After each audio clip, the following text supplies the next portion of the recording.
বাংলাদেশ জাতীয়তাবাদী দল BNP chairperson ও সাবেক 3 বারের প্রধানমন্ত্রী বেগম খালেদা জিয়ার রুহের মাগফিরাত কামনায় কোরআন খতম ও দোয়া মাহফিল অনুষ্ঠিত হয়েছে। বিশেষ প্রতিনিধি মোহাম্মদ ওয়াহিদের তথ্য ও ভিডিও চিত্রে দেখুন বিস্তারিত। শুক্রবার মাগরিবের নামাজের পর কটিয়াদী উপজেলার 2 নং সহস্রাম ধুলোদিয়া ইউনিয়ন যুবদলের পক্ষ থেকে দোয়া মাহফিলের আয়োজন করা হয়েছে। বেগম খালেদা জিয়ার রুহের মাগফিরাত কামনায় মিলাদ ও দোয়া মোনাজাত করা হয়।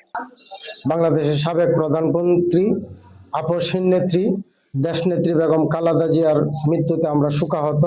ওনার আত্মার মাগফিরাত কামনার জন্য আমরা ইউনিয়ন যুবদল এবং ইউনিয়ন বিএনপি এবং উপজেলা ছাত্র দলের এবং অন্যান্য ইউনিয়ন ইউনিটের নেতৃবৃন্দকে নিয়ে আমরা দোয়া মাহফিলের আয়োজন করেছি।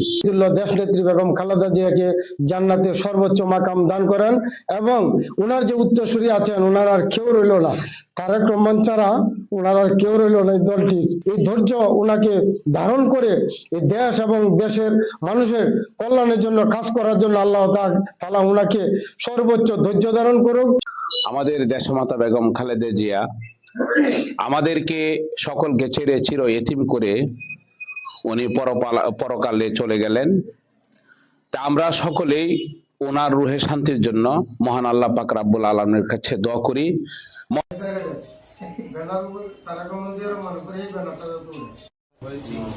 আল্লাহ আমরা সকলে অবতীর্ণ হয়ে আল্লাহ মালয়েশিয়াতে আল্লাহ মৃত্যুবরণ করিয়াছেন। আল্লাহ দেশের জন্য আল্লাহ শহীদ হয়েছেন। আল্লাহ আল্লাহ আপনি ওনাকে কবুল দিন। আল্লাহ আমরা সকলে অবতীর্ণ হয়ে আমাদের এই আত্মীয় স্বজনের মধ্যে আমার মা বাবা এবং ভাই বোন অনেকেরই কবরবাসী হয়েছেন। আল্লাহ আল্লাহ আপনি তাদেরকেও আল্লাহ যে কোনো ভাবে যে কোনো মোনাজাত পরিচালনা করেন মাওলানা নাজিম উদ্দিন নাজবুল সাহেব, খতিব ও ইমাম, গচিহাটা বাস স্ট্যান্ড মোড়, জামে মসজিদ।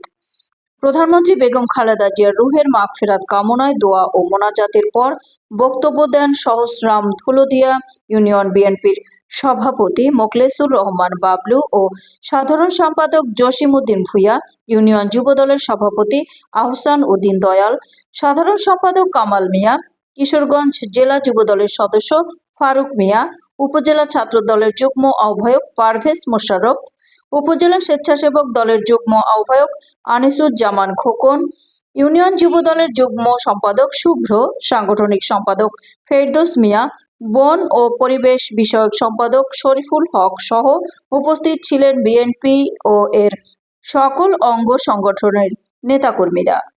এতক্ষণ সঙ্গে থাকার জন্য ধন্যবাদ। i1 টিভি নিয়মিত আপডেট পেতে ভিজিট করুন আমাদের ওয়েবসাইট, ফেসবুক, ইনস্টাগ্রাম ও ইউটিউব চ্যানেলে।